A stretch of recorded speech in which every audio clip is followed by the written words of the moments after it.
After reading this module, you will be able to learn about personal identification, various dental anomalies, and the significance of dental anomalies in personal identification. First of all, let us see what is personal identification.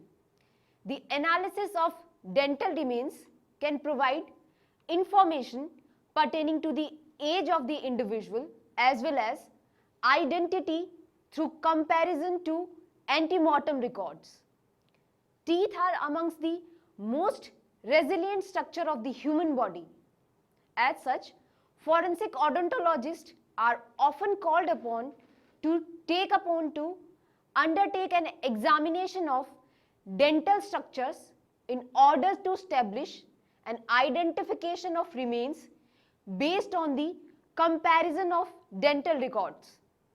The dental identification, it depends mainly upon the comparison between records of the missing person and the findings in the bodies in relation to the restorative work, unusual features, and the comparison of ante-mortem with post-mortem.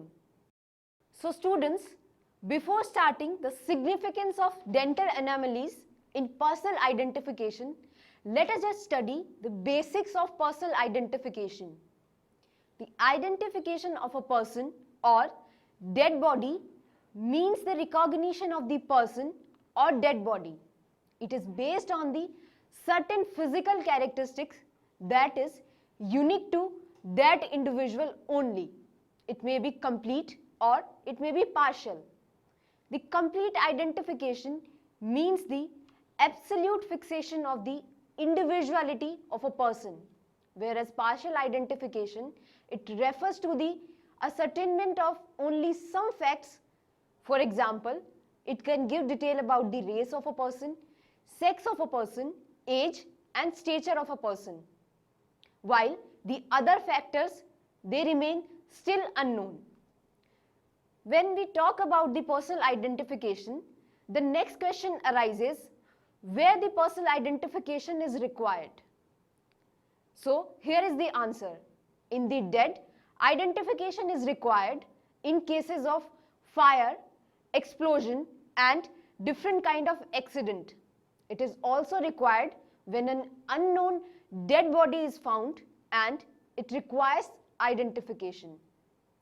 Accurate identification is mandatory for establishment of the corpus delicti after homicide, since the unclaimed bodies, portion of the dead body or bones are sometimes brought forward to support a false charge. The term corpus delicti, it refers to the body of the offense, that is the essence of crime and not the physical body of the victim.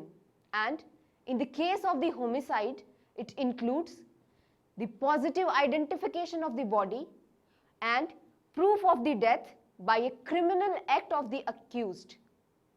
The point which are considered for the establishment of the identity, they include race of a person, religion of a person, sex of a person, age of a person, gender development, and lastly, different kind of congenital features. For example, personal appearance and anthropometric measurements. So students, in this chapter, we will focus on the dental anomalies and their significance in personal identification.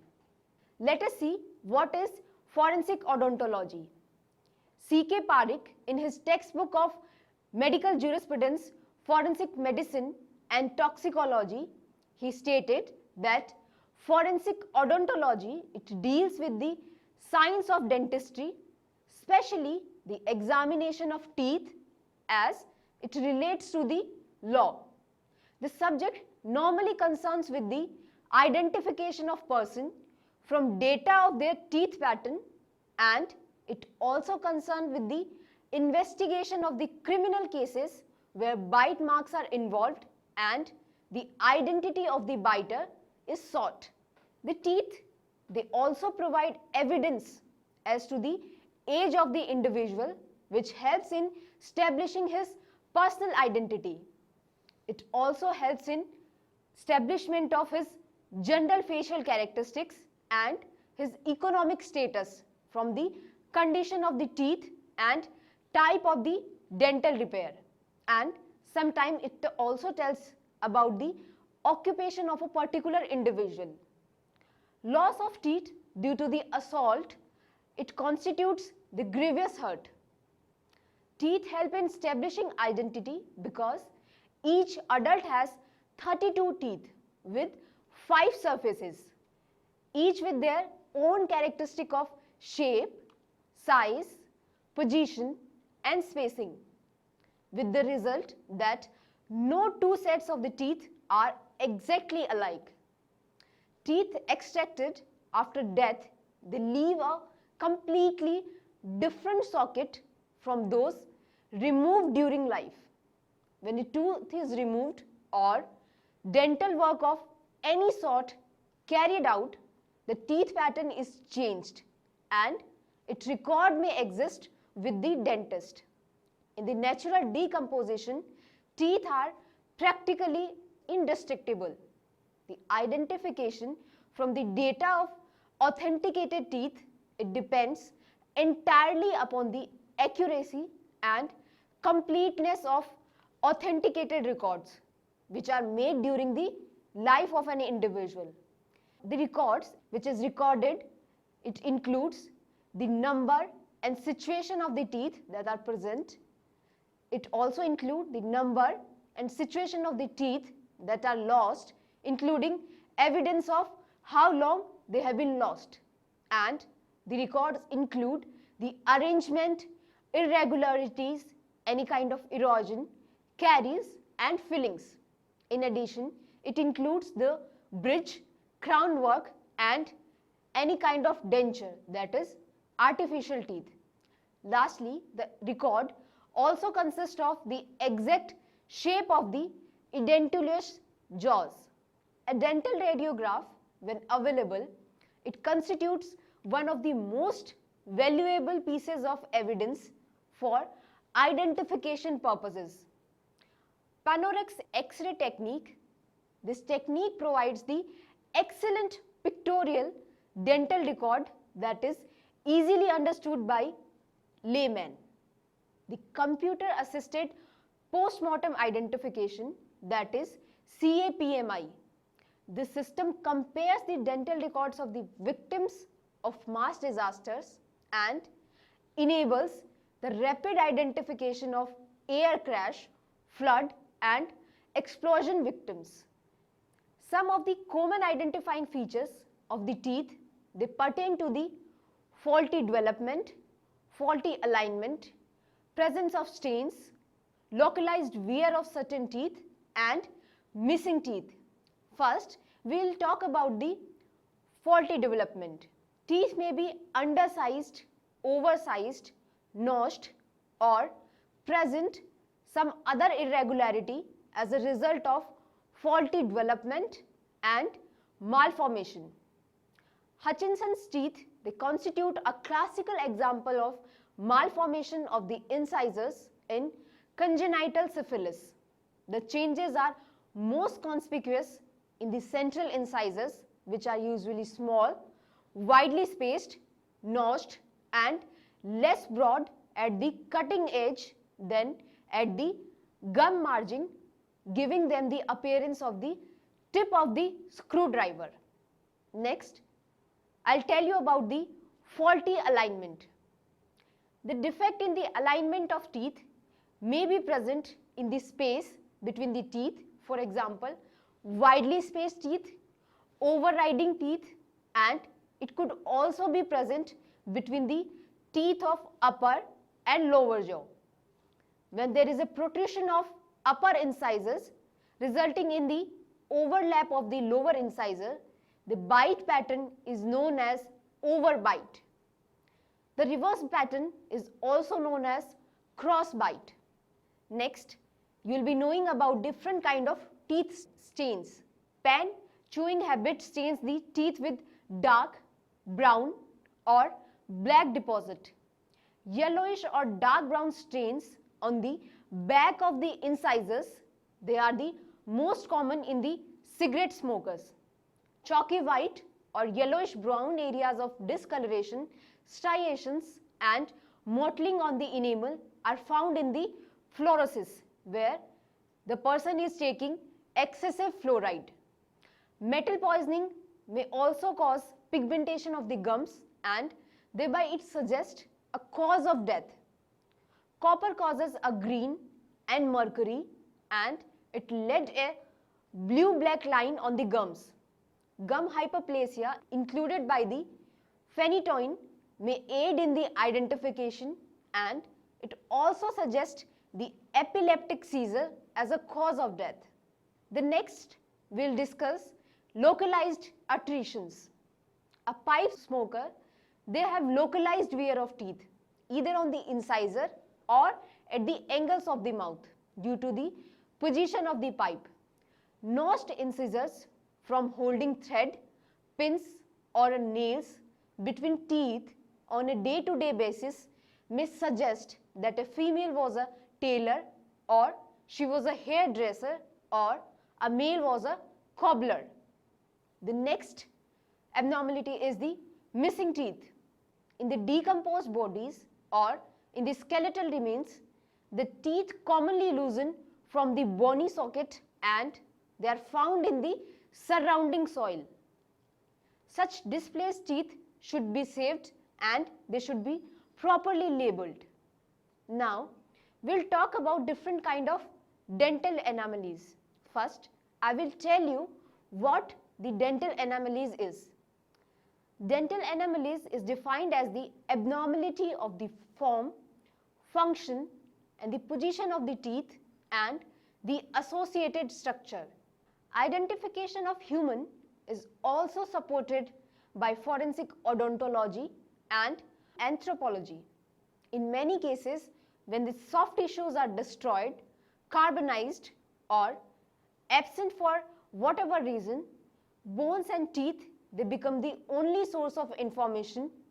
It also tells about the identity of the deceased. Anything that is different in human dentition will help in the identification of an individual, such as variation from normality. It becomes an important tool when trying to establish the identity of the disease. Thus, there are many anomalies which are classified according to their size, number, shape and structure.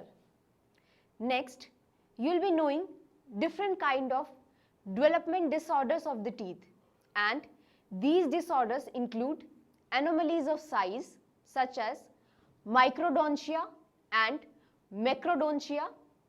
The disorder of the shape of the teeth include germination, fusion, concrescence, dilaceration, talon cusp, dens indent, dens evaginatus or taurodontism.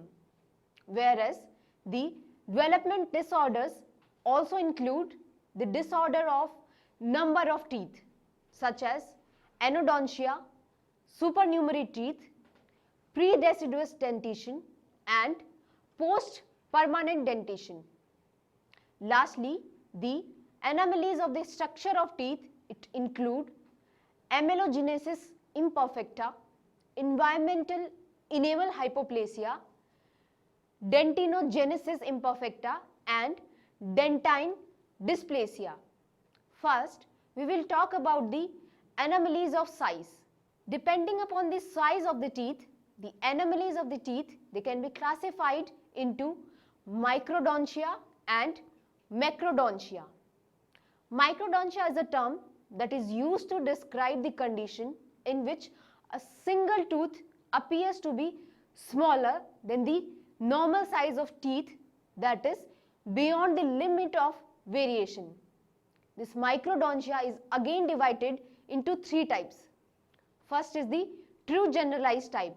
In this condition, all the teeth are well developed and smaller than the normal but small in the size. The second type of microdontia is relatively generalized. In this condition, teeth are normal or slightly smaller than the normal teeth within the range of size of teeth, but the jaw size is slightly larger than normal and it gives an impression of microdontia. The third category which is included under microdontia is involving a single tooth. It is also referred to as localized microdontia and it affects the maxillary lateral incisor and the third molar. In this case, only one or two teeth are small. The next anomalies which is based on the size is macrodontia. Macrodontia is a condition in which teeth are larger than the normal, beyond the usual limit of variation. Similar to the microdontia can be again divided into two conditions: true generalized microdontia and relative macrodontia. The true generalized microdontia, it is a condition where the jaw of the person is of normal size but all the teeth are abnormally large. It is a rare condition and it can occasionally be seen in people with pituitary gingivitis or excess of growth hormones. Whereas in case of relative generalized macrodontia, the teeth are normal sized but the jaws are small. Hence, the teeth are generally relatively larger in comparison. This is due to the result of inheritance from each of the parents, where the size of the teeth can be inherited from one parent while the size of the jaw is inherited from another parent. Hence, it is not uncommon for parents who have straight, even teeth to give birth to the children who have crooked teeth. Next, we'll talk about the anomalies of shape. The first condition is the germination. It is the dental phenomena where two tooth appears as they developed from one tooth and having only one root. The second type of condition is fusion. The fusion arises because of union of two separate tooth and it is the anomaly of shape in which tooth count is normal. The fusion can be complete or incomplete depending upon the stage of development. The third type of condition is concrescence. It is the condition where the cementum that overlays the root of at least two teeth and join them together. Next, I'll tell you about the dilaceration. It is a shape anomaly in which tooth shape and its structure is changed in angular form, such as they show a sharp bend in the tooth which can be present in the crown portion or in the root portion. It is not present in the fully formed teeth. Mainly, it is due to any kind of injury or trauma during the eruption period of tooth. The next condition is the talon cusp. It is the anomalous structure like eagle's talon which projects from the lingual and facial structure of teeth. The next type of anomaly is dens evaginatus. It is the development aberration of a tooth which results in the appearance of an extra bump or extra cusp on the tooth and it is usually seen on premolar surface. The next type of condition is peg laterals. It is an anomaly that is related to the small and peculiar shape of the lateral incisor. The mesial and the distal surface converge to the top, forming a cone-shaped crown with the roots being shorter than the normal. The next type of anomaly is the shovel incisor. From the side of the palate, the edge of the incisor is curved towards the palatal surface due to deposition of enamel. It refers to the lingual extension of the lateral border of the incisor teeth. The next condition is the protostylid. It refers to a condition where an extra cusp appears on the buccal surface of the mandibular first molar. Now, you will be knowing about different type of anomalies of the number of teeth. The first is anodontia. It is a genetic disorder that is commonly defined as the absence of all the teeth, and it is extremely rarely encountered in a pure form without any associated abnormalities. It can be partial or it can be complete. That is the condition where the number of tooth is less than the normal. The next type of condition is hypodontia. It refers to the presence of extra teeth than the normal or common normal, that is also known as supernumerary teeth. It is genetic in origin and the most common location in between two central incisor, and since it is between central incisor, it is also known as mesodens. Another common location is after third molar, and this condition is known as paramolar. The next condition is oligodontia. Oligodontia is genetic in nature, and this term is most commonly used to describe the condition in which more than 6 teeth are missing. Now, you will be studying about the anomalies of structure. First, I will be telling you about the amelogenesis imperfecta. It is the defect of enamels which is hereditary in nature. It is ectodermal disturbance since the mesodermal components of the teeth are normal. Development of the enamels occurs in 3 stages. The first is formative stage, second is calcification stage, and the third is the maturation stage. The second type of anomaly is environmental enamel hypoplasia. It is defective formation of the organic enamel matrix of the teeth. There are many environmental factors which are responsible for causing enamel hypoplasia, which include nutritional deficiency of vitamin A, C and D, hypocalcemia, birth injuries and congenital syphilis. So students, now you will be studying about the forensic significance of these dental anomalies. Dental identification is the most sophisticated method of comparative identification except dactylography. If there are some features to compare and some records of those features in a missing person.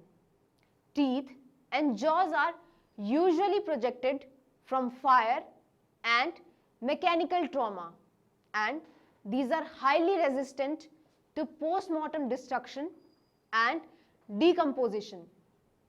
Dental findings establish the identification of single individuals after accidental death or homicide, and after differential identification of large number of individuals after mass disaster such as explosion, house fires, aircraft accidents, earthquakes and shipwrecks.